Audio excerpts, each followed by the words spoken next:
So it is a real blessing always to come and to share. Well, tonight we're talking about, this is our final meeting, and we're talking about the Ark of the Covenant. And we end with this one because this is kind of a spectacular moment in time that God engineered. This is also the one, all the sites that we deal with, of course, we have the competition of tradition.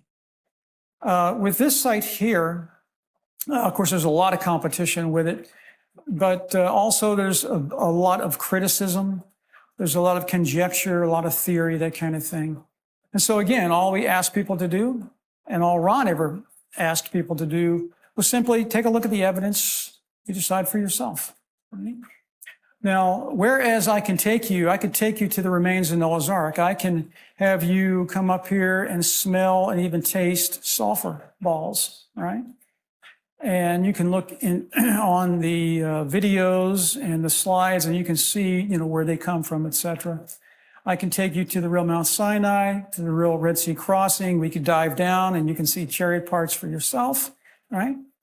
The Ark of the Covenant is a bit different, because I cannot take you to that location at this point.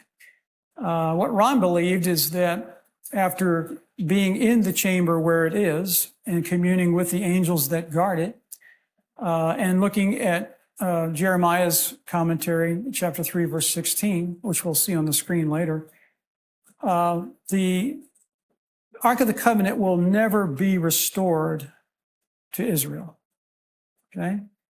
And so what that told Ron, and what that tells me and others, is that there's a special relationship between the blood shed and the blood applied. Okay? And I'm talking about the real blood, the real shedding, the real application.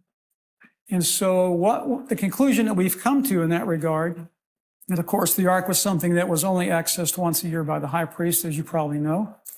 But the conclusion that we've come to is that this thing is not going to come out of where it sits. God is protecting it. God is securing that location, because those two things are tied together, right? That in essence, when you have a contract and you have witnesses and people sign off on it and that kind of thing, this is really God's signature, all right? Signature for the plan of salvation and the atonement, all right? It's his signature. And so nobody's going to mess with that. Nobody's going to alter it. Nobody's going to distort it, all right? And I believe that it will be a memorial. When the holy city comes down, of course, the pastor will get to this when he gets to Revelation 20, maybe a year from now, right? Gets to Revelation 20, you have the holy city coming down, etc., New Jerusalem. Well, it's coming down, and the mountain's going to split asunder, as it says there in the Old Testament. We believe that this Mount Moriah right there, where Abraham sacrificed, or was going to sacrifice Isaac, you remember what Abraham told him? God will provide himself a lamb. And that's just what he did 1,500 plus years later, actually.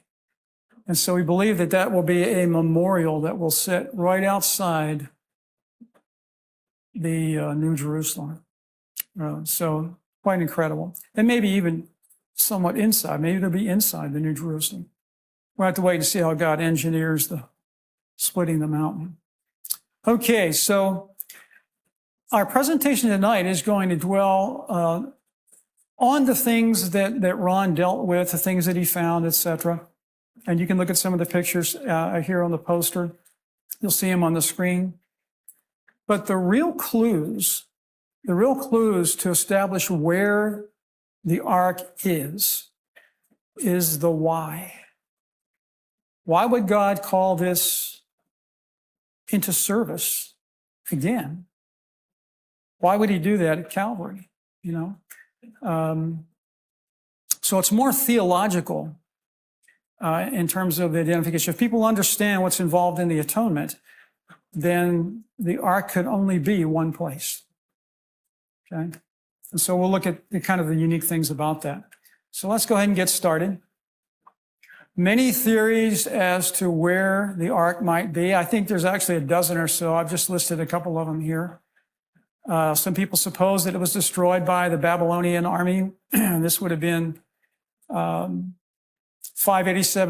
BC when Nebuchadnezzar came up, surrounded the city, and they basically ransacked the city there. And some believe maybe they just, because it was gold, they carted it off. We do know from Scripture that there were several things that went to Babylon. You remember the Daniel's account where they had brought out the goblets and the dishes and things that they had carted off from here, from the tabernacle. And they were having a big old party. And then all of a sudden there was some writing on the wall with a hand. And that's when they called Daniel in, tiki, tiki, upharsin, right? That kind of thing. Your days are numbered. Your kingdom is over. And so some of the implements from the tabernacle, as a result of that warfare, went to Babylon. But there's no mention of the Ark of the Covenant, the menorah, table of showbread, right? The altar of incense. No mention of those things going anywhere. Just some small things that ended up being carted off. And then there's also an account in Chronicles where they ended up being brought back, right? But these implements are not on there. Also, a lot of people theorize it's under the Temple Mount. And there have even been some rabbis in Israel that claim that they've gone under there and they've actually seen it, right? And I put a big question mark around that as well. Located at En-Gedi, near where the Dead Sea Scrolls were found. There's a Knights Templar cathedral in France where some people believe it is. They believe somebody maybe put it on Mount Nebo.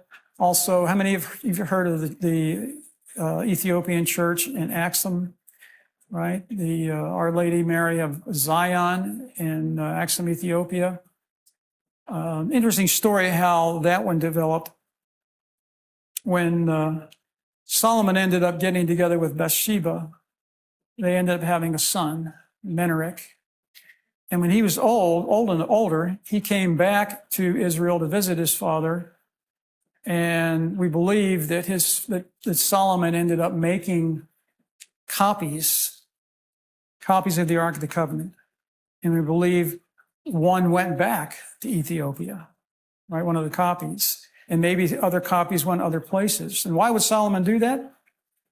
To protect the authentic one, okay? So some of these stories that we see out there, and again, there's some other ones out there where it might be, people grasp hold of a story, of a replica, and they think we got the real thing, right?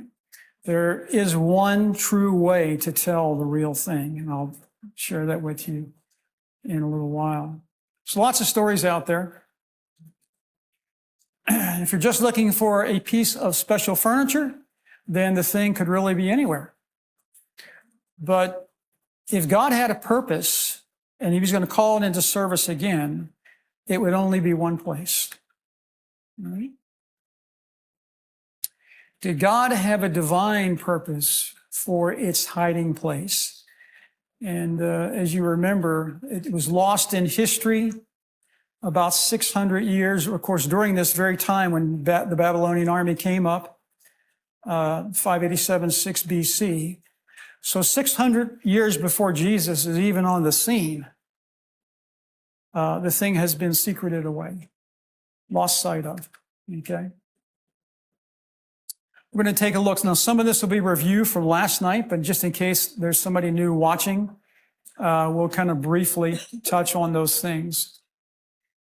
When Ron was walking in the Garden Tomb complex with an archaeologist from the IAA, which is the Israeli Antiquity Authority, his left arm shot out and he just said, "That's Jeremiah's grotto and the Ark of the Covenant is in there." And then he kind of caught himself and wondered, why did I just say that, right? And so the person that was with him, who I know, or I know who it was, he said, "Well, that's wonderful. You know, we'll provide you a place to stay. You can excavate. We'll provide a place for you to stay. We'll provide your meals. We'll do your laundry. And Ron's thinking, wow, that's kind of unusual for a Jewish person to just kind of do that, But because they're very thrifty. And so Ron had to leave to go home like the next day. And he went home and he studied for about 6 months, researching out why or how the Ark of the Covenant could possibly be in that location. You see, he had never thought about looking for it. He was busy doing Noah's Ark stuff. He was busy doing Sodom and Gomorrah. He was busy at the Red Sea crossing. And so his plate was full. But God just tapped him on the shoulder. And he said, hey, look, as long as you're right here, let me show you something, right? And I think that happened to Ron. That particular experience was the first I think he ever had in that vein, but quite a miraculous experience. Like many Christians, Ron suspected that Jesus was crucified right there where they were walking, but he had never been impressed to look for the verification of that or for the Ark of the Covenant location, because he was focusing on all kinds of other things. In fact, the reason why he was in Jerusalem awaiting his ticket back home was because while diving at the Red Sea, he didn't realize, if he didn't have a rubber suit on, that even diving 60, 80, 100 feet down, the sunlight would be magnified and his legs got sunburned and his feet swelled and he couldn't even get his scuba equipment on. So that's why he was just kind of wandering around looking at things in Jerusalem. God has his ways no matter what, Sometimes we find ourselves in a hard place, between a rock and a hard spot, they say, And of course, dealing with these things, we've recognized that it doesn't make any difference. If we're there doing God's will, he just makes a way, just like he did at the Red Sea, we say. Okay, so Matthew 27, and we looked at this the other day, when Jesus was come to a place called Golgotha, that is to say the place of the skull. It's there that he was crucified. And so one of the questions that has really helped us to understand what was going on there was the discovery of the ark, to really know what was going on there. Okay, so this is the skull face. And one of the slides that we didn't look at last night was this one here. This is General Charles Gordon. How many of you heard of him before? Because Skull Hill, or the skull face, is sometimes called Gordon's Calvary. I don't know if you've ever heard that before or not. General Gordon had visited Jerusalem over a number of times, and he recognized this skull face. And he thought, wow, that needs to be checked out. I need to get in there and do something with that.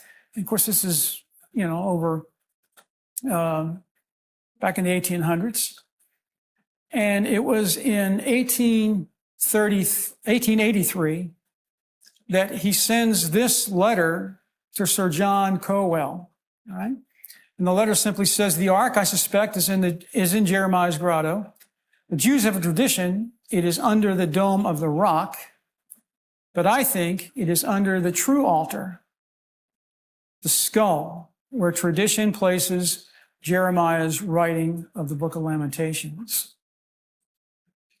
Okay, so Charles Gordon started to do some excavations in that area. And little did he know, when he had to leave, that he was within 10 feet of the chamber where the ark sat. Okay. So Ron, when he was excavating down that way, he saw some of the old work that had been done there, and he was within 10 feet of the chamber.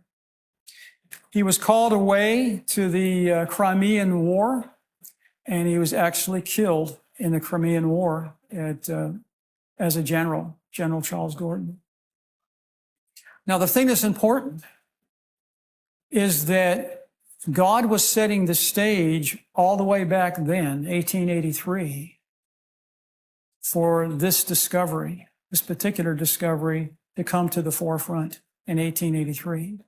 And that'll be significant for a lot of folks out there, particularly Adventists, because we're told through writings of inspiration there that Jesus and Adventist is somebody who believes in the coming of Christ, and there were groups of people at that time that believed that Christ could come in the early 1890s. So God was setting the stage for that to happen if necessary. That's why I say Gordon was called away to the Crimean War, and unfortunately he was killed in battle. All right, so what really happened that fateful day back 2,000 years ago? The psalmist really says it best, even though from this verse you can't really substantiate totally what's going on. But mercy and truth met together. Righteousness and peace have kissed one another. If I'm going to kiss Rose, it takes the two of us, right? It takes the two of us. Mercy and truth met together. That is such a fitting scripture for what occurred at Calvary. We looked at some of these yesterday, but we'll repeat them again. Down the place where he was crucified, there was a garden. And of course, in the garden, a new sepulcher where no one had yet laid. This is a slide that we looked at yesterday, right? You remember this? He laid it. Joseph of Arimathea took the body and he laid it in his own new tomb, which he had hewn out of the rock. And then, of course, they rolled a great stone to cover the door of the sepulcher, and they departed because the Sabbath was drawing nigh. Okay, so this occurred on a Friday afternoon. You have the wine and olive press there, one of the largest in Israel. You have the large cistern. We talked a little bit about that last night, how it probably wasn't this big 2,000 years ago. But certainly, I think in the 11th and 12th century, they expanded it, did some plastering on it, made it quite the ordeal. This is one of the slides that we didn't see last night, but just gives us a little perspective of where things are as like a schematic in the garden tomb. To the far right there, you have the skull face itself, which Gordon recognized. A little bit over to the left, the purple, I guess you can see purple or blue circle there, is the crucifixion site along the cliff face there. It's not up on a hill like you see many artists, they put the three crosses up on the hill.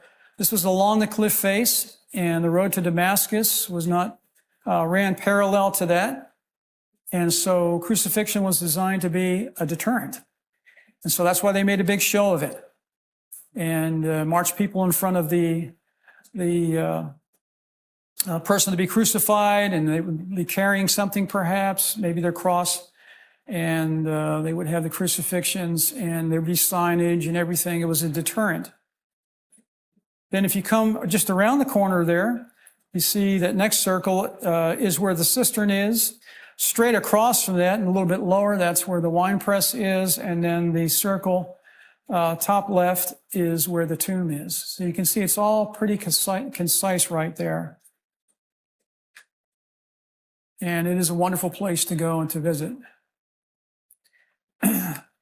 We talked about this the other night, and we're running really slow. I'm not sure why. Okay, I see the difference. Okay, so he shall kill it on the side of the altar northward. This was a breadcrumb that was left so that we would be able to know that Christ would be crucified north of the city wall. Now, this Damascus gate wasn't there at that location during the time of Christ. It was a little further back. And so they extended it out after his crucifixion around 44, 45 AD during Herod's reign. It's like any city. The city of Jerusalem was growing and expanding and developing over the centuries. Like I said yesterday, many times the walls were torn down and rebuilt again, and then torn down and then altered a little bit and then torn down, et cetera, et cetera.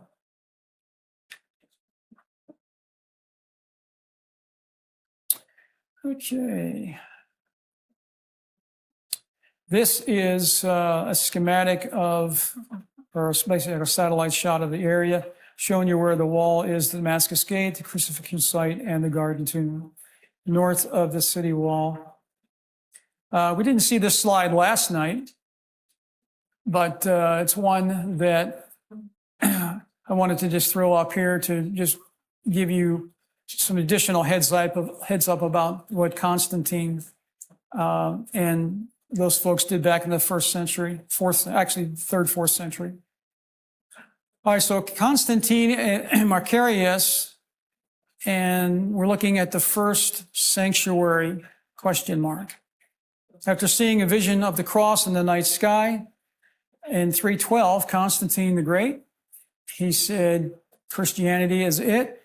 And he did some crazy stuff like taking his army and he would march them through a river, declare them all baptized and on the way to heaven. Okay, things like that. He established the first Sunday law. Some of you are probably aware of that, which excluded some of the farmers in the rural areas, but everybody else was mandated. He was trying to unite his kingdom, the heathen, the pagans, and the Christians. He was trying to unite them together. And he thought, well, it'd be a lot easier to bring the Christians over to the pagan sun worship than it would to move the heathen over to the Sabbath that God established. All right, so he signed an edict of Milan legislating or legalizing the religion. Better read from here. The Bishop of Jerusalem, Macarius, asked Constantine for permission to dig for the tomb. Remember I told you yesterday there was a temple to Aphrodite temple there. And the bishop in Jerusalem here, he did not like that. And so he collaborated with the Bishop of Caesarea, Eusebius, and they convinced Constantine, along with Constantine's mom's approval, to tear that down and build a shrine there. And that's exactly what happened. Okay. So they got rid of that temple to Aphrodite and they built a shrine there. And they also, because this was a quarry, originally a kind of a quarried area, they found, it says here, they found 3 cross holes were found near a tomb. It doesn't say how close to the area, which was said to have cured people near death. And so that was presumed to be the true cross on the one in which Jesus was crucified. And so this is how things develop, right? And so the Romans believed that they had found Calvary. All right, so this is how things through history develop, whether they're archaeologically correct or not. That's kind of the way things work. Okay, so he was crucified. The sacrifices were crucified northward. And Christ, we know, experienced the very same, Hebrews 11:12.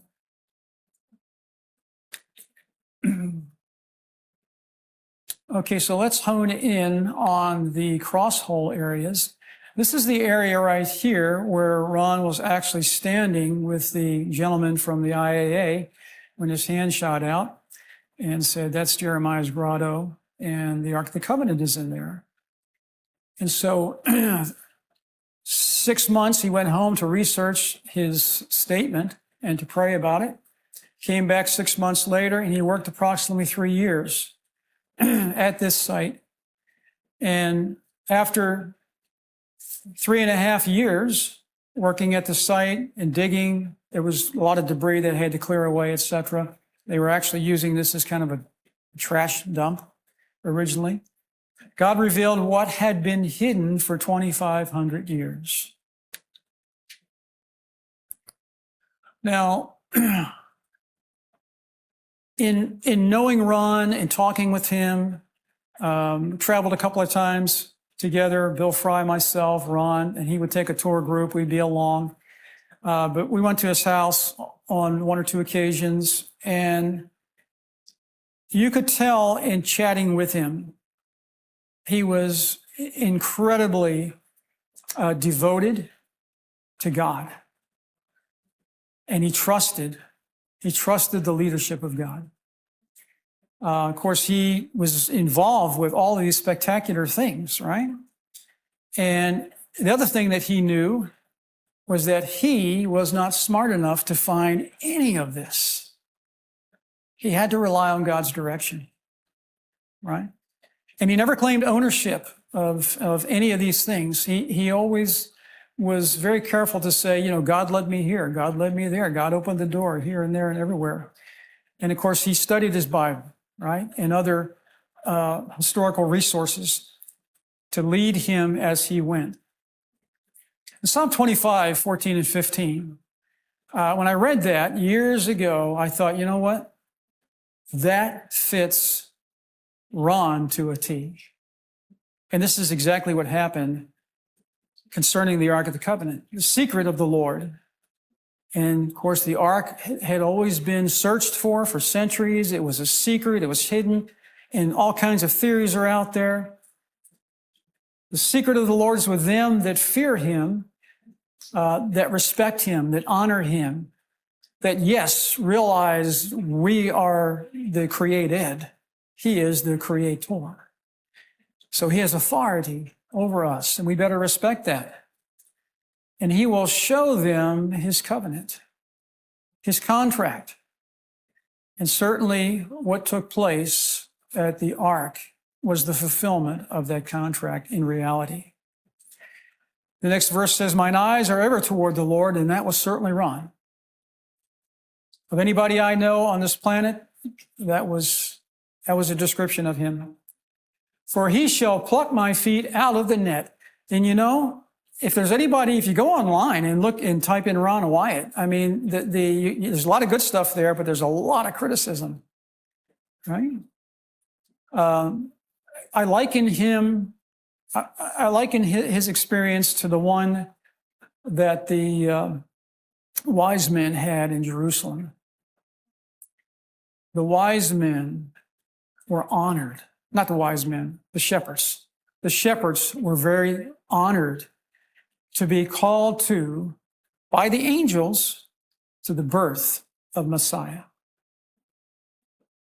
The first ones to go and see it with their own eyes. You think they kept that a secret? They noised it all about Jerusalem, right? What did the rabbis say? What did the leaders of God's church say? You guys must have been dreaming, Go on back there with your sheep, right? We're not even going to go to Jerusalem, to Bethlehem. We're not even going to go to Bethlehem to even consider the validity of the story. The wise men show up a few years later, and now not only Herod, but the Bible says all of Jerusalem is troubled. Because now they've come and they are verifying really the story of the shepherds. And so I think I always put Ron in that category, because he takes a lot of criticism. His feet was always in the net, so to speak. I was always pulling him out of the net. Okay, so here's a schematic of where Ron excavated down the cliff face. And you see the back wall there, and you see that altar stone extending out from the rear. I talked about that the other day. There's actually a picture of it down here on the poster. And again, some of these pictures are taken underground. So bottom left picture is a picture of that altar stone. Now, and you also see off to the very right, you see kind of a portion of a circular stone that was unearthed. And you got to remember, they're down under the ground, excavating, these particular areas here in some cases. And so what he sees there, what he unearths is what actually ends up being a large rolling stone. And this could have been the seal stone for the tomb, because they're not terribly far away. And what I believe is, and we'll look at it in just a minute, where the angel rolls back the stone, And then I think the first century, either he rolled it back or he just kind of rolled it out of the way and then tossed it over there. Or the first century Christians picked it up and moved it over in front of the crucifixion site. Now, what do you see here? You see 3 cross holes out in front here, and you see 1 cross hole back probably 5, 6 feet, maybe 7 feet on an elevated platform about 4 feet high. So up to about here. Jesus was crucified on the elevated platform. The other 2 thieves were out front, 1 on each side. Okay? Now, remember what the bishop in Jerusalem said? He said they found 3 cross holes, right? Well, actually, there were 4 at the crucifixion site of Christ, not 3. But, the Bible talks about, cross holes, and you see the artist always saying, there's 3, etc. There were actually 4. Yeah, and Christ is crucified on this elevated one right there. This text always kind of bothered me in the Bible. And this is even before I ended up getting into studying biblical archaeology and research.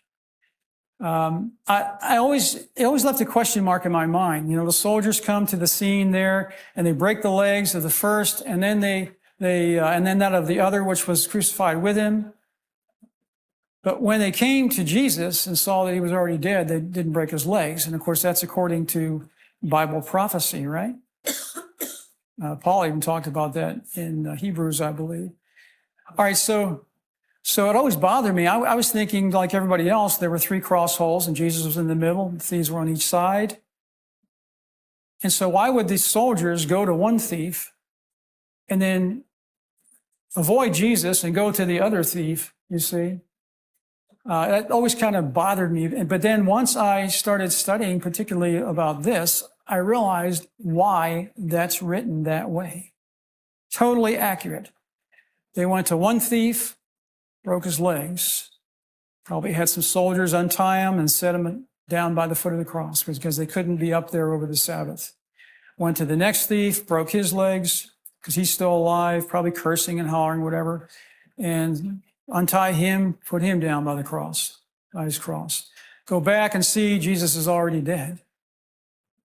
Made perfect sense.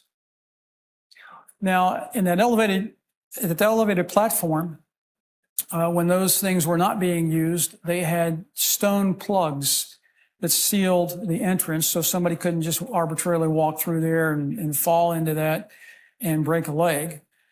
And so this is the stone plug out of that particular cross, the center cross where Christ was crucified. Pictures taken underground, so it's a little bit grainy there. But here's Ron holding that same plug. I think it's about 12 by 13 somewhere. It's almost a square. And Ron's displaying it at one of the museum sites that he used to have.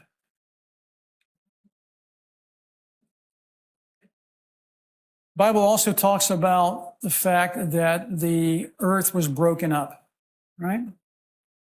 Jesus cried with a loud voice when he laid down his life. Of course, he said before that, it is finished. And behold, the veil of the temple was rent in twain from top to bottom, right? An indication that this was no natural phenomena. This was a supernatural phenomena taking place. The earth did quake and the rocks were rent. When you look at the area there, you see lots of earthquake damage right there at the tomb, right there at the crucifixion site, etc. It's all over this area if you ever get a chance to visit over there. Here's a fellow I used to travel with, Bill Fry. He and myself and Rose who started Anchorstone International. And of course, this is the stone plug still in that cross hole underground right there. And you see to the top right is an earthquake crack right there at the foot of the cross.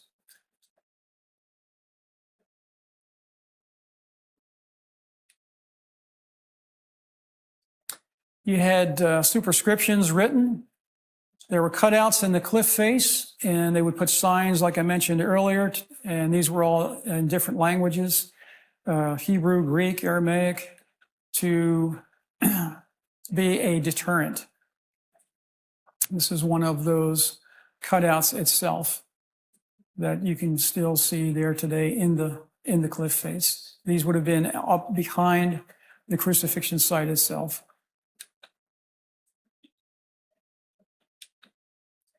Okay, we talked yesterday a good bit about the priesthood of Christ. This is Exodus 29, but you have a parallel chapter in Leviticus 8, where Aaron and his sons are told, God tells them, bring them to the door of the tabernacle, and there they're going to be washed. That's the first anointing that they were going to receive. Jesus went through the same anointing because he was being included, he was being adopted into the priesthood there. This is in Hebrews. So Christ also glorified not himself to be made a high priest, but who called him? The Father called him and said, "Thou art my son, today have I begotten thee." And this was spoken when he was baptized, right? And the dove came down, etc. So he receives his first anointing at that point, and then he goes through the rest of them as well, as we discussed yesterday. All right, so let's talk about the blood itself. We did mention this when we had the garden tomb presentation. Really, blood was eventually going practically everywhere on the streets and whatnot, from being beaten, 39 lashes, the crown of thorns, etc. In the Garden of Gethsemane, where he sweat blood, right? And we looked at all this yesterday. He was going to die there. God said, "I can't allow that." Sent an angel to strengthen him, as we saw. These are the other anointings on the cross, the blood on the head, hands, and feet, specifically the right ear, the right thumb, the right toe. So when he went to Calvary, he goes to Calvary not only as the lamb, but he goes as the priest. Because if he's going to offer himself, he's going to do it as the high priest.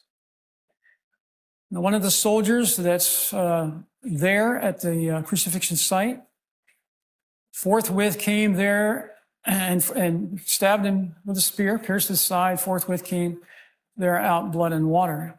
Now, this would have occurred 50 minutes to an hour after Christ lays down his life. Because physiologically, the body has to have a bit of time for things to separate and things to pull in certain areas. And so the soldiers, after the earthquake, everybody is trying to get composed. I mean, there's been darkness, right? From 9 till 3, and then there's an earthquake. And so everybody's trying to gather the composure. The veil has been rent in twain, exposing the most holy. So all kind of commotion is going on. So it may even been a little longer than an hour when they finally come and take the thieves down off the cross, break their legs, take them down, see Jesus looks dead, but they want to make sure. And of course, the rabbis, they're saying, we want to make sure he's dead, not just passed out. Go ahead and make certain. And that's when they pierce him in the side. John tells us that blood and water came out. He was standing right there, right? Okay, so the ark had been hidden away during the Babylonian siege, Nebuchadnezzar. And this is Jeremiah, tells us that, "And it shall come to pass when you be multiplied and increased in the land in those days, saith the Lord, they shall say no more the Ark of the Covenant of the Lord. Neither shall it come to mind, neither shall they remember it, neither shall they visit it, neither shall that be done anymore." And so this was literally true then. It was prophetic as well, because it will never be restored to Israel, the ark itself. We looked at this in the beginning, so we don't need to really go over that again, about the theories about the location. God knew what it would take to accomplish the atonement. God knew time, place, circumstances. And he really already answered the question symbolically with the tabernacle service. Psalm 77:13, thy way, O God, is in the sanctuary. Who is so great a God as our God? Thy way, O God, is in the sanctuary. And what did Jesus himself say? I am the way, the truth, and the life, right?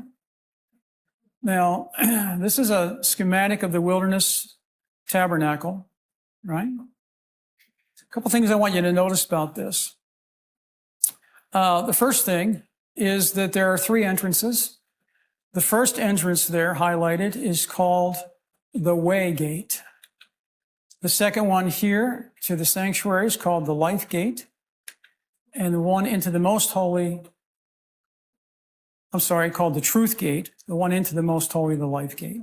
So you got the way, the truth, and the life. So what was Jesus saying to those people when he made that statement in John 14:6? He was saying, I am the embodiment of your tabernacle.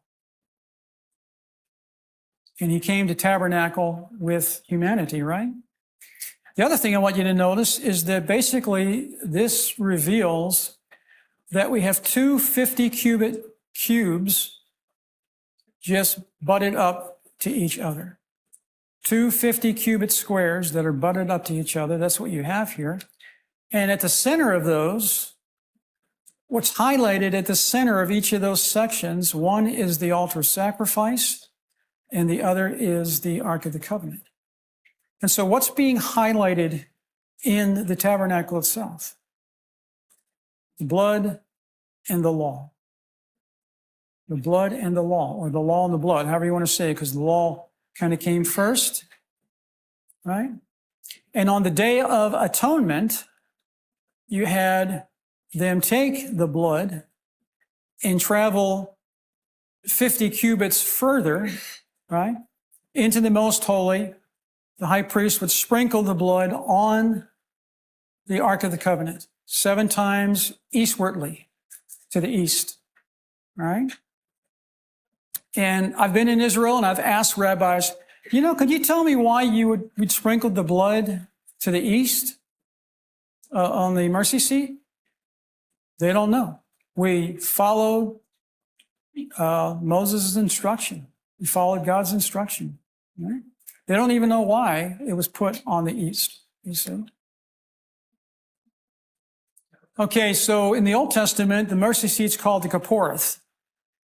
And that's defined as the place of atonement, right?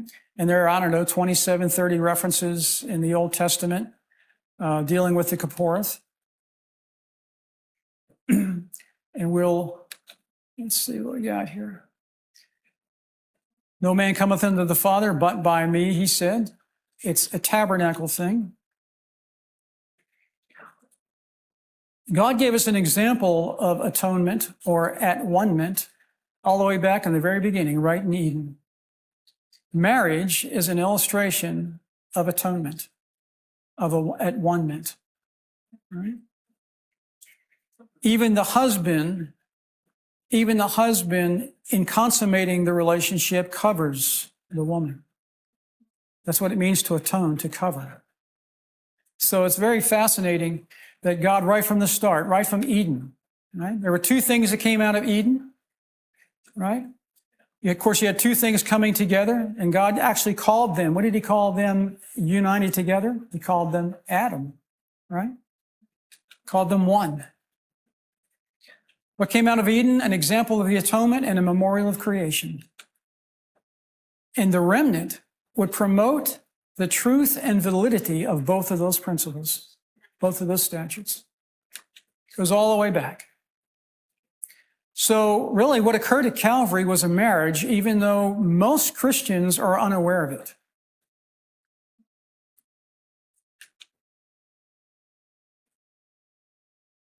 John said he saw exactly what took place.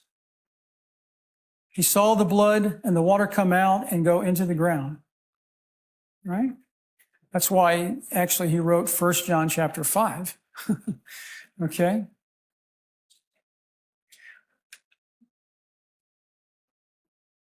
The Messiah knew he would be rejected by his own people. John tells us that. But when we look at the children of Israel, when they're about to enter the promised land, when they're ready to possess that land, there are two things that take them into the promised land.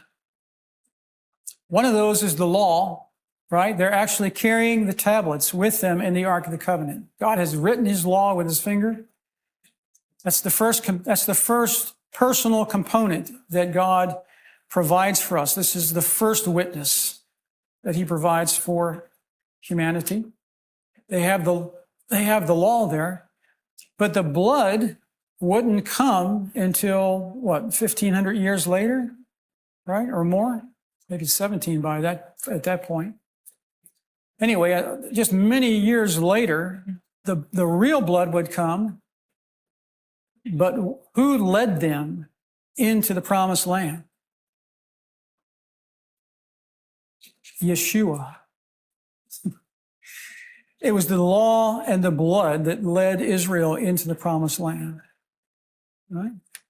Even though that had not come in reality yet. Now, in Exodus and other scriptures tell us that when they would do sacrifices at the altar of sacrifice, they would have a lot of blood left over, and what would they do with it? They would pour it at the base of the altar. Well, this is exactly what occurred in reality at Calvary. Almost all things are by the law purged with blood, and without the shedding, there is no remission. So how can you have a cleansing? Purged means to cleanse. Well, in order to have the shedding of blood and the cleansing of it, there has to be an application, right? And that occurred with all of them. What God simply did at Calvary, we say it kind of simply, but what he did is he took the horizontal symbol and he turned it vertical. You see that? He took the horizontal symbol, and then when the reality occurred, he just turned it vertical. The crucifixion, the cross was up here. The mercy seat was down below ground. Now, nobody is realizing that it's there, that it's actually taking place, because this was something for the last days. This understanding, this concept was for us. Okay? Just simply turned it vertical. Now, this is amazing here in 1 Corinthians chapter 2. Howbeit we speak wisdom among them that are perfect, yet not the wisdom of this world, nor the princes of this world that come to naught. And this reference is for not only the leadership that's there in Jerusalem, but this is also for the supernatural aspect of princes, the princes of darkness. Look what it says. But we speak the wisdom of God in a mystery, even the hidden wisdom which God ordained when? Before the world actually began. This was the plan. Unto our glory, which none of the princes of this world knew, both human and demonic. For had they known it, what would have happened? They would not have crucified the Lord of glory. They would not have facilitated an application of the blood. They wouldn't have put him on the cross. Had they known God's incredible plan. Now, what does God do in accomplishing this vertical application? These are just a dozen things that I thought about, and some people might be able to add to this. He had to secret away the Ark of the Covenant 600 years before the Messiah shows up. At the location, he knows his son would be crucified in 31 AD at that same location. He has to open a crack in the rock at that location. He does that with the earthquake. He has to expose the mercy seat with that same earthquake that was hidden in a stone case. So he has to make access at the top all the way down, and then he has to take the lid and crack that lid of the stone case to expose the mercy seat.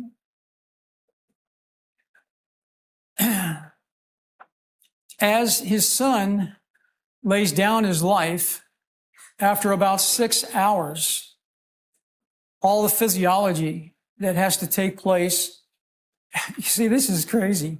The human physiology to prepare for the application. So here you have Christ on the cross. He's yielded his life, right? And remember, the priest, when they would have a sacrifice, what would they do? They would confess. They would hear the confession. They would confess the sin over the head of the victim. They would slay the victim, and they would collect the blood, and then they would go and apply the blood. Right? Here's Jesus on the cross, laid down his life, and now his body is collecting the blood where it needs to go, so that when the soldier pierces him, right? Blood, copious streams of blood and water come forth distinct. Yes. I don't know if you're going to say it or not, but symbolically, the blood, of course, is justification.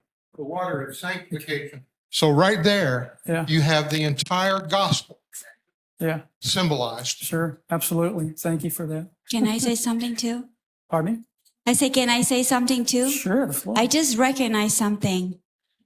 When the large curtain was torn apart and the most holy place was revealed, the Ark of the Covenant was in the most western part of the sanctuary. And so you said that instead of being vertical, being horizontal, it became vertical. And therefore, the Lord was trying to tell him, westward, the blood is going to come because that's where my son is going to be finishing the atonement. Yeah. So that's, if they would have understood, they would have known that Jesus' blood would have fallen upon the true Ark of the Covenant westward, exactly what it would have been in the most holy place. Sure. You see, this is why having a small group is so special, because you get the interaction and you get these little tidbits that people watching and being inspired bring out. So there's extra blessing in all of that. But it's amazing how Christ becomes the lamb, the attending priest, the one that collects the blood, the one that applies the blood. And then, of course, he goes through a cleansing himself when he is resurrected, right? Comes out in a glorified body.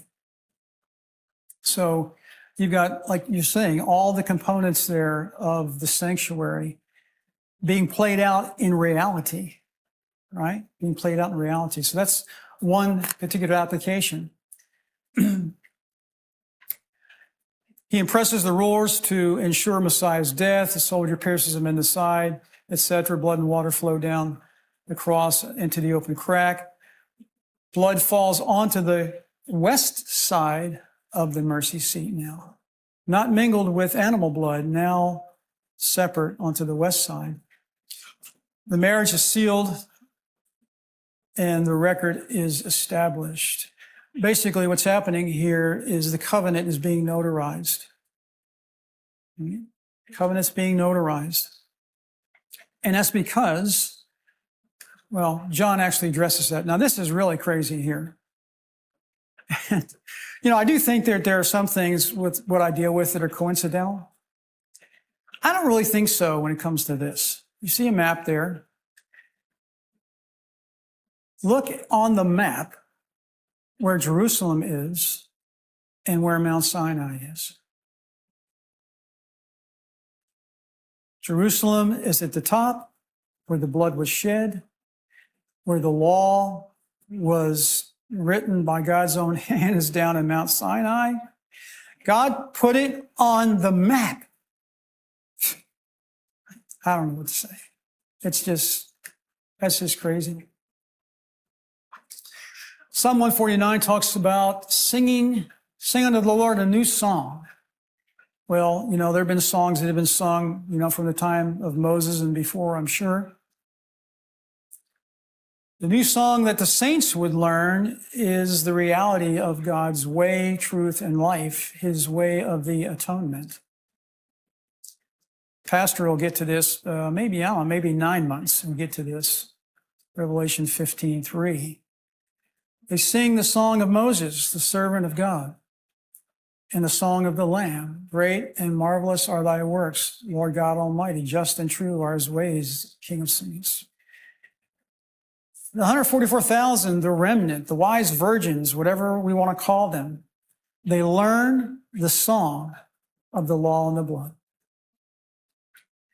And it prepares them for the time of trouble that they will face. Because when you come to the conclusion that God really gave his all, Christ really gave his all, you should be thinking, there's nothing that I could give that would even come close to how I've been blessed. Song of the law and the blood.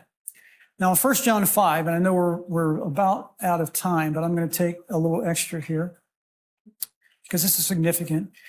John, who was standing right there at the cross, he says, this is he who came by water and blood. Justification, sanctification, right?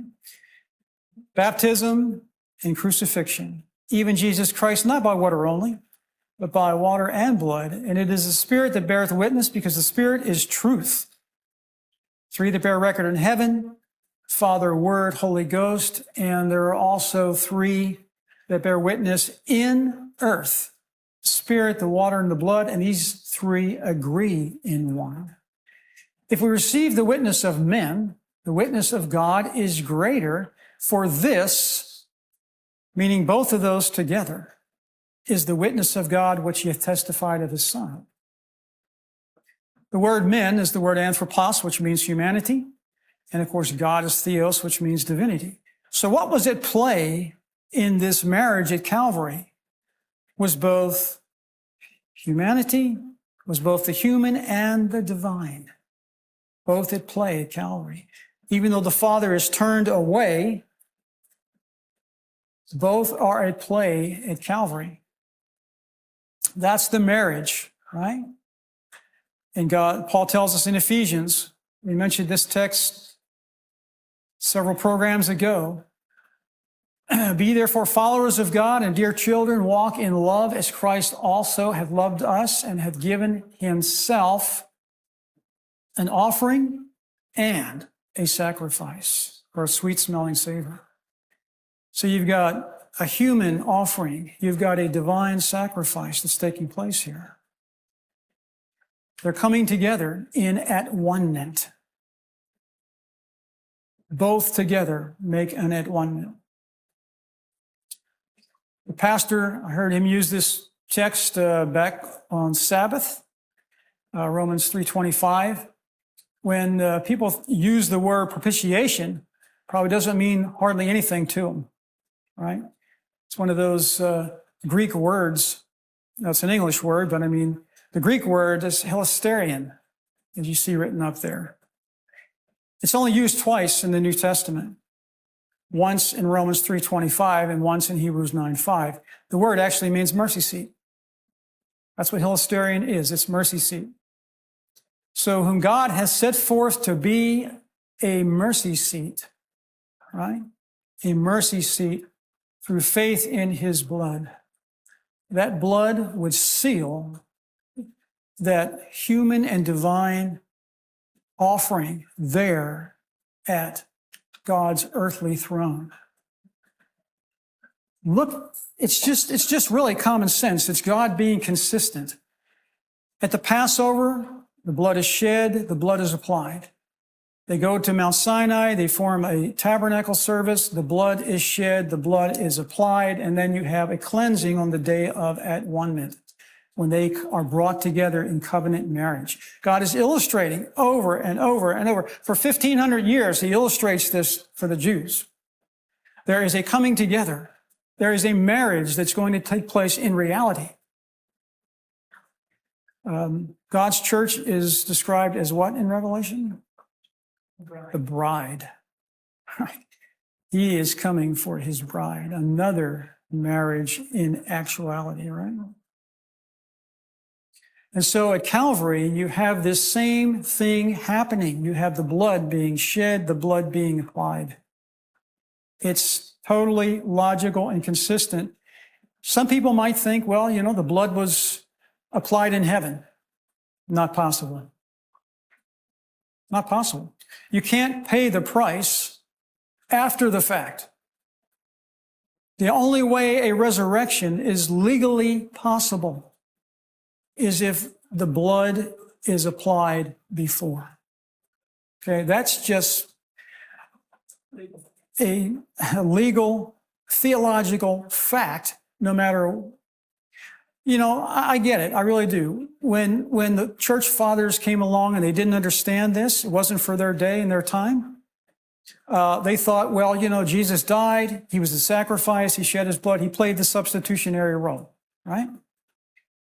And so they didn't understand and they didn't study the Old Testament sanctuary service. So it really meant nothing for them for an application and a cleansing. It means nothing to most of the Christian world. But this is a precedent that is absolutely legal in the Bible. Look what John says here. He that believeth on the Son of God hath the witness in himself. He that believeth not God hath made him a liar, because he believeth not the record that God gave of his Son. We're in a cosmic court battle here, and there has to be evidence submitted and supplied for the case of God to save humanity and to demonstrate to his creation exactly the length that he would go to. And this is the record that God hath given to us, eternal life, and this life is in his Son. And if you look down at the bottom there, you probably can't read that. That's Strong's 3141. Martyria is the actual word there. It means evidence provided, evidence given. Okay? Martyria in the Greek.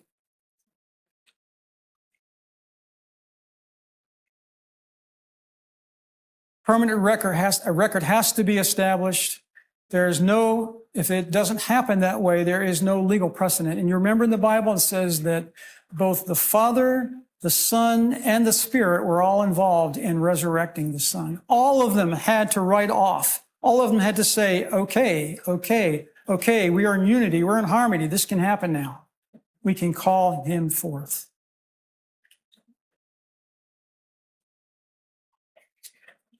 I'm just going to take you through a couple of other aspects that were connected with Ron's discovery real quick. 2 Kings 25 basically tells us that there were underground passages that could be utilized to escape out the city if an army was coming over the walls. Okay? It says the city was broken up, all the men of war fled by night, the way of the gate between the two walls, which is by the king's garden. There were accesses under. When you go back to the days of Solomon, Zedekiah's cave is also called Solomon's quarry. This is where they would quarry out rock for the buildings in Jerusalem. And instead of taking them out the entrance and around to one of the gates, which would be very laborsome, they just cut holes in the ceiling right up into the heart of the city.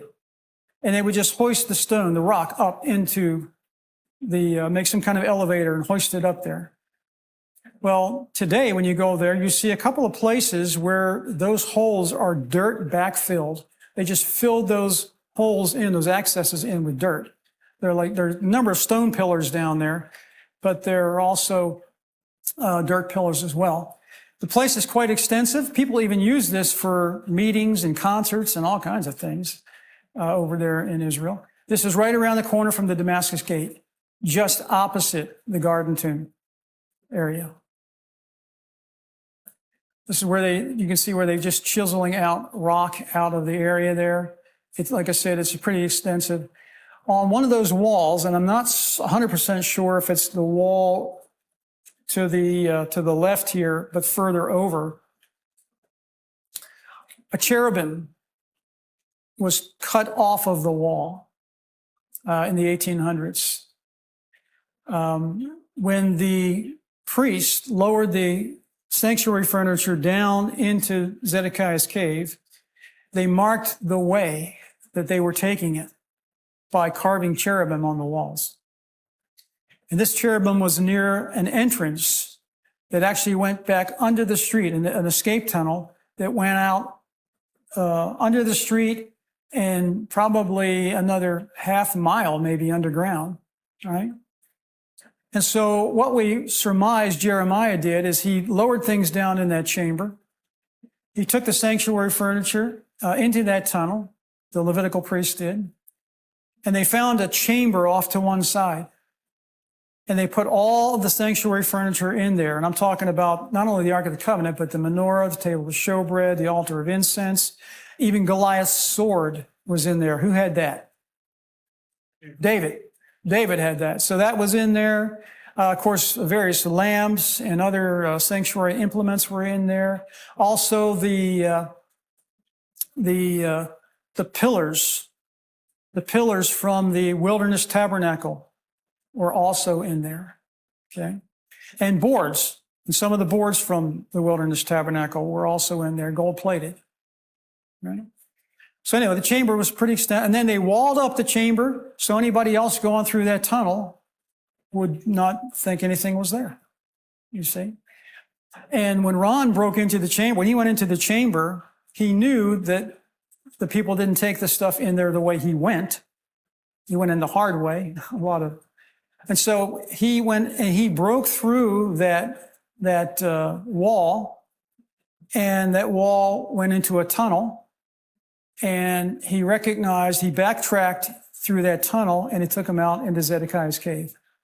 So that's how he knew, that's how they got it in there, took the furniture in there. Cherubims were on the wall, picture of one there. Like I said, quite extensive. That arrow is showing where that cherubim was on the wall. And then back toward the street is an entrance that's been sealed up through that tunnel, okay?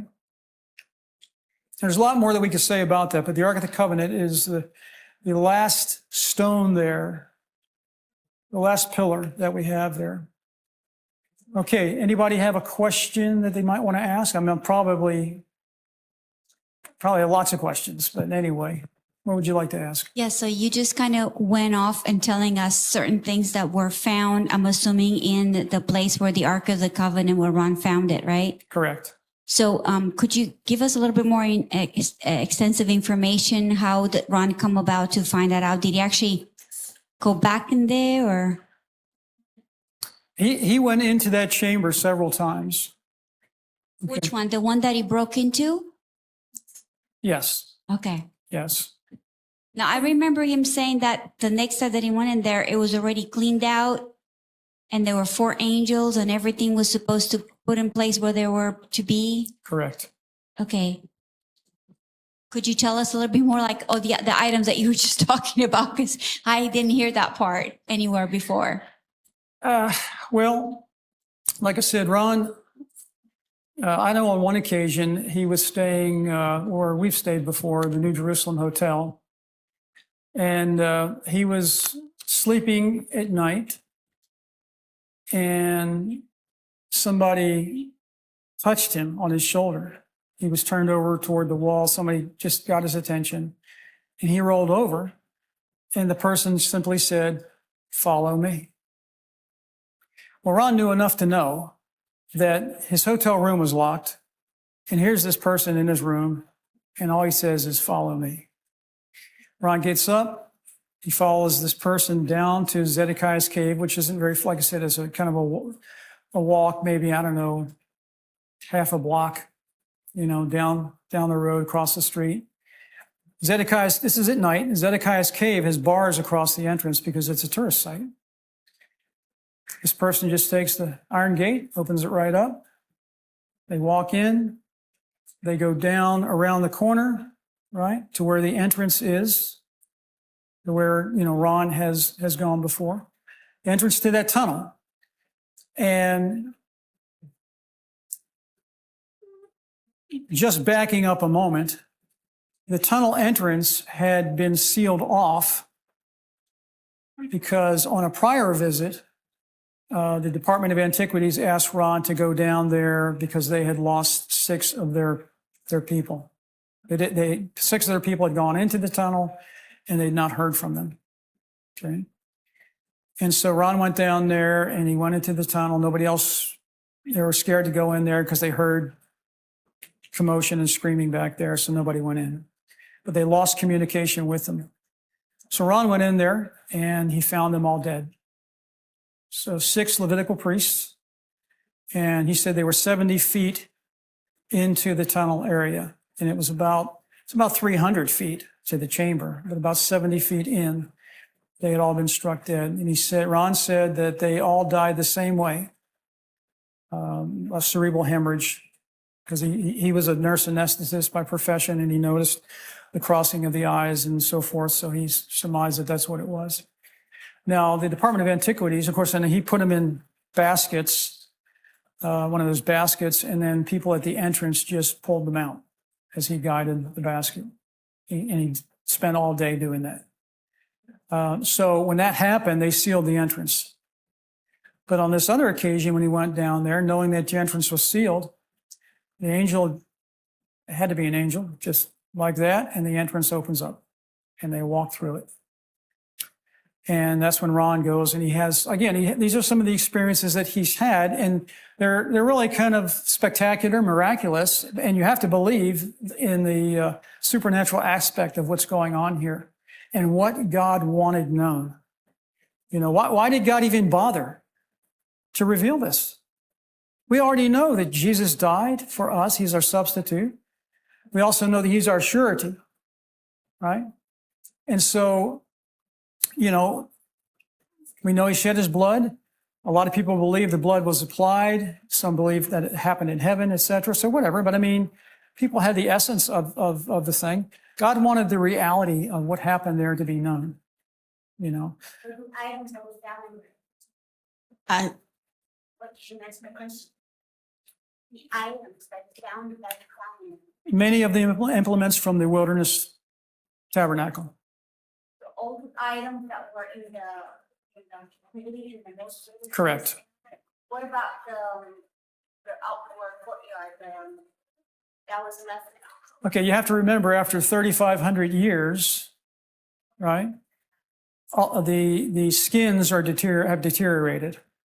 Okay, so you just have the poles, the silver, the gold-plated poles, and different things like that. The gold-covered boards, the things that you would typically see.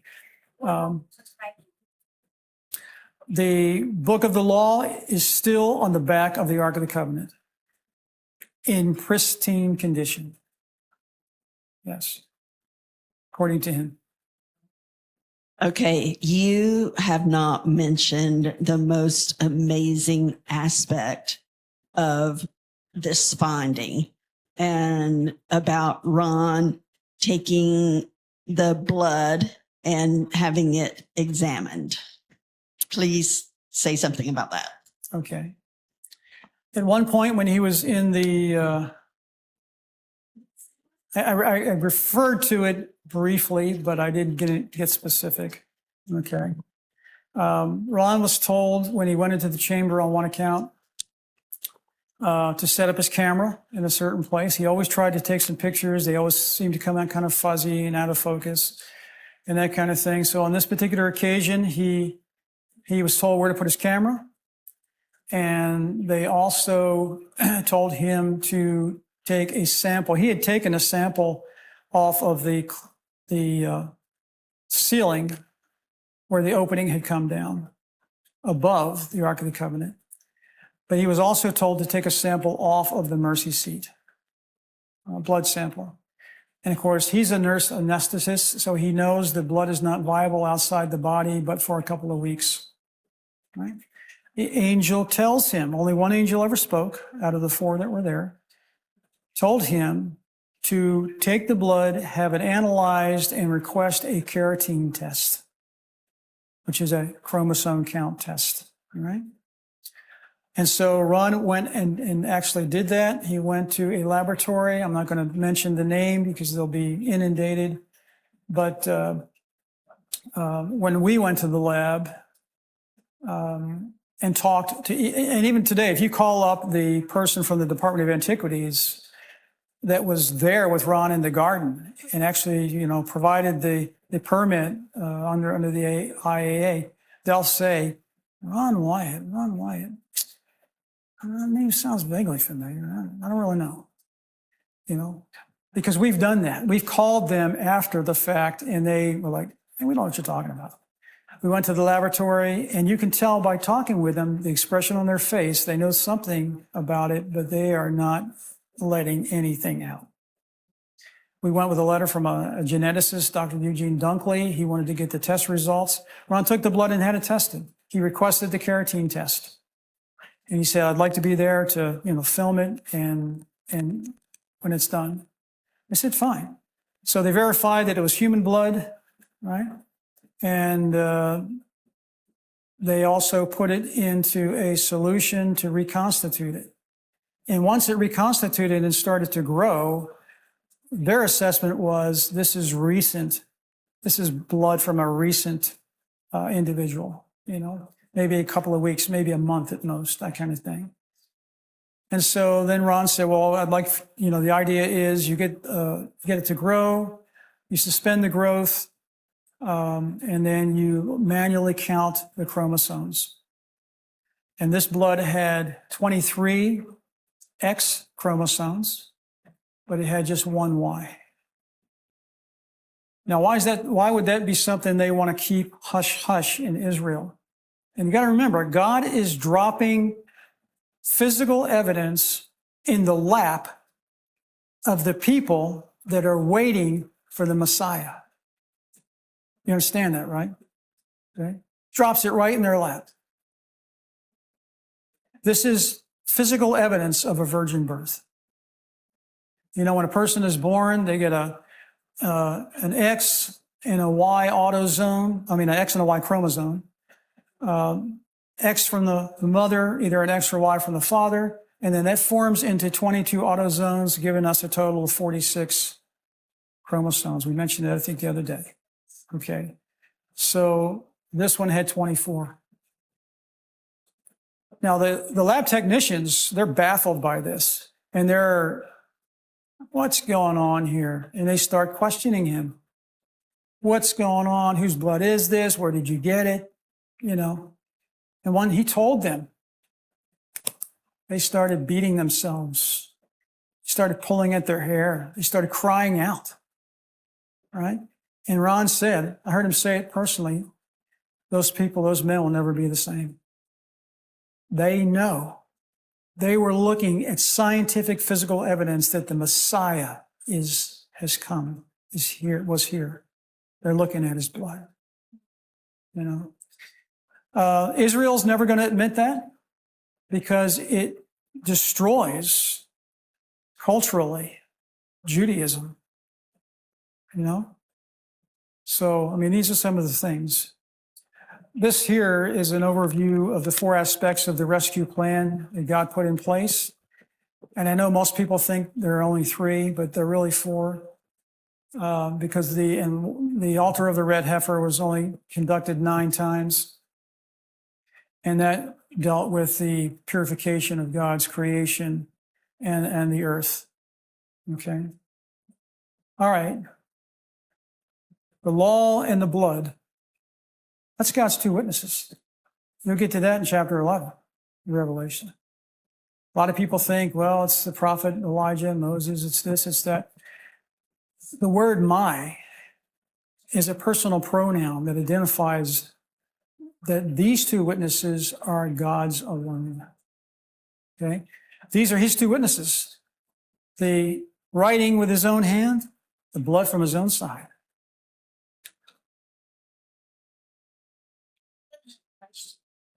You have another question? I have about 5 more slides, I think. You want me to take them first? Maybe it might answer them. God so loved the world that he gave. People don't understand that text. Most quoted Bible text in all the Bible. The word gave is the word didomi in the Greek. And the etymology is that it's applicable to past, present, and future tense. And we can easily see God sent his son 2,000 years ago. You can see how he gave in the past. We can see how he gives in the present because we weren't consumed today. So God was faithful in providing life for us, right? The incarnation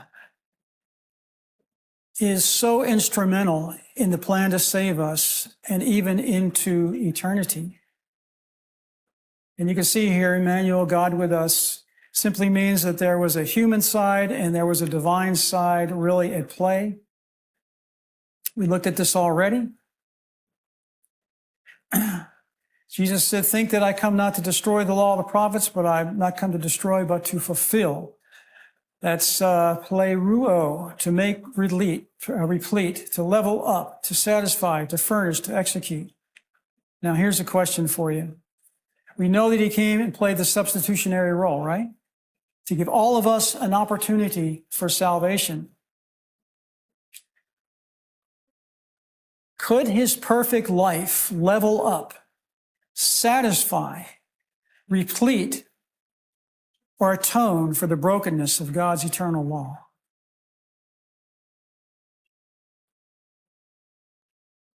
No. No. Think about this.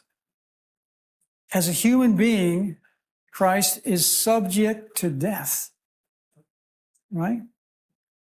Could a finite life, even a perfect one, cover the brokenness of an eternal law? They're not equal. They're not equal. God's eternal law is eternal, never ending. So what you have to atone means to reconcile, to cover. You have to have something of equal value.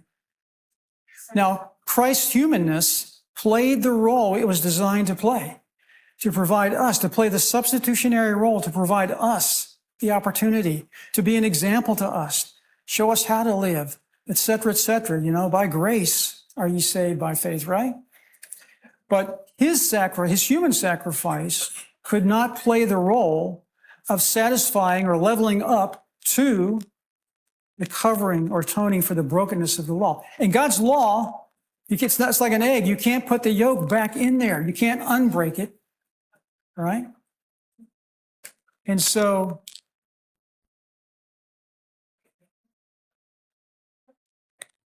he uses the divine offering, the divine sacrifice, something of equal value. He's got a human nature, he's a divine nature. Both of them play. In fact, John says there, right, that the witness of men, if we receive the witness of men, that's good, but the witness of God is greater. Greater. Now think about this.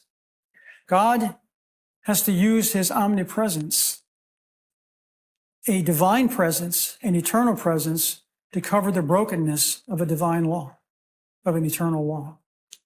One equal to the other. You see, this is why Jesus retains his immortal, human, glorified body for all eternity.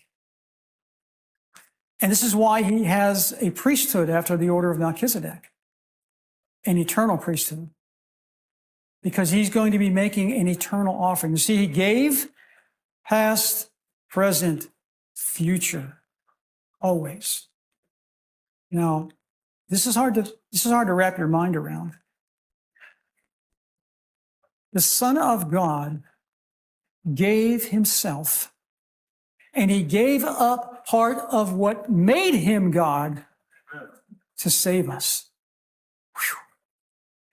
When I started to realize that, I wanted to run back to Calvary or someplace and say, God, don't do that. Don't do that to yourself. We are not worth it.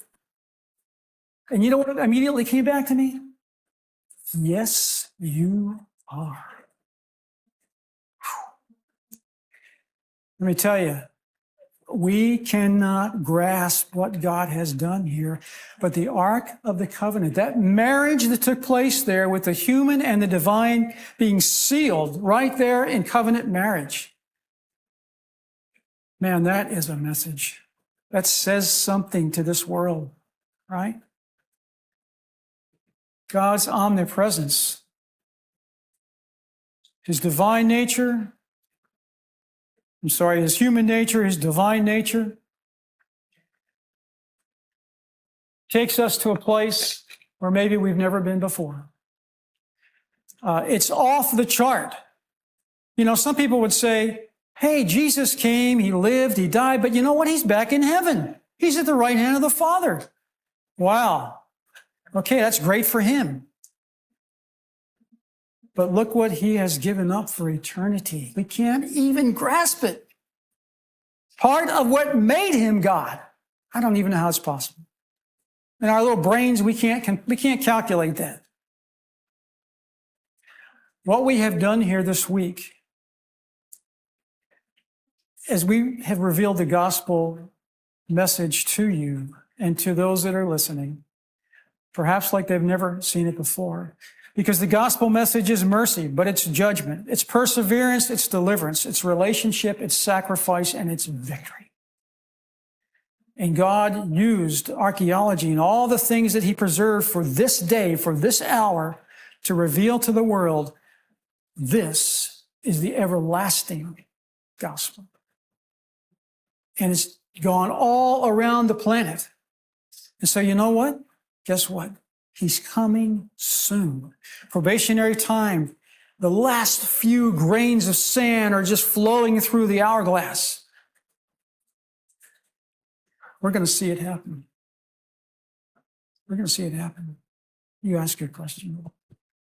Just one thought on this is that thought came in that God omnipresence wraps each one of us for eternity in order to withstand his presence. That's the one thing that he gave up, that we may be able to be with him. When you think about it, Jesus in a glorified human body, and when we are translated and the saints come up from their dusty beds, guess what? We will be made in his image after his likeness once again. Beautiful. Okay, my question, it's relating to the video in the cave.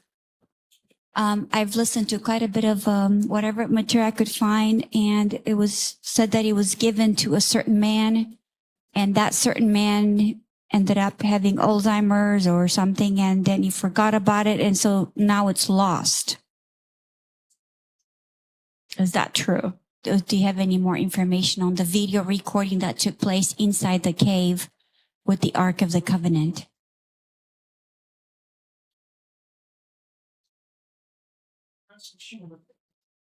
You can rest assured that whatever information God knows someone needs, it'll be provided. Okay? I know that there is a video in the chamber. And I know Ron took it and played it. And what he wanted to see was whether the angels would actually show up. And he said they did. But he didn't know what to do with it, so he took it and he put it back in the chamber when he went there the next time. But I have understood that there are some video materials separate from that have been floating around in the past. Okay? We do not believe that the furniture will come out of there. Okay? But we are certain that the tablets of stone will. Now, exactly how God's going to do that, whether he's going to allow someone back in there and have the angels take the stones out, or whether an angel will just bring them out and turn them over in some capacity. Ron also believed, because again, we're talking about the authentic ark, right? How do you authenticate this mercy seat? You said you were going to tell us. I don't know. It's the blood. It's the unique human blood with 24 chromosomes. Okay. Somebody might be able to go out. In fact, Ron mentioned also that he left certain details out of his depiction, right? On purpose, so that somebody couldn't just, make one and say, here it is, it's sitting over here, we found it. Okay. But anyway, look, you have to understand, God is in charge of all of this. And eternity is at stake for human beings. So God is not going to make a misstep, a miscalculation. That's never going to happen. Okay. He's going to do whatever he needs to do to save to the uttermost anybody who's willing to just take a glimpse at his wonderful plan. And did the angel specify when that these 10 commandments will be allowed to be brought out? The time? Ron was told by the angel two things specifically: that no more digging would be necessary.